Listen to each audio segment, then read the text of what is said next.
অবশ্যই প্রত্যেকটি আন্দোলনেই নেতৃত্ব থাকে এবং সেই নেতৃত্ব যখন মানুষের কাছে গ্রহণীয় হয়ে ওঠে তখন সেই নেতৃত্ব সফল হয়। আমাদের ছাত্ররা সামনে এসেছিল, কিন্তু সেই আন্দোলনকে এই সমস্ত রাজনৈতিক দলগুলোই সমর্থন করেছে।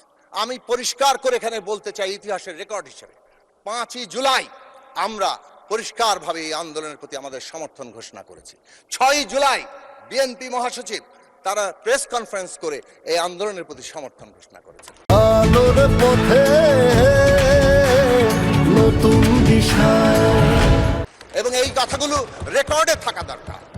হ্যাঁ, একটা সময় এসে যখন ফ্যাসিবাদীরা বলল যে এটা বিরোধী দলের আন্দোলন, বিরোধী দল হাইজ্যাক করছে, তখন কৌশলগত কারণে রাজনৈতিক দলগুলো, আমি ব্যক্তিগতভাবে তার সাক্ষ্য দিতে পারি, বিএনপি মহাসচিবের সাথে এ বিষয় নিয়ে আলোচনা হয়েছিল যে আমাদেরকে এমনভাবে অবস্থান নিতে হবে যাতে করে ফ্যাসিবাদীরা পুরনো কৌশলে আন্দোলন ধ্বংস করতে না পারে।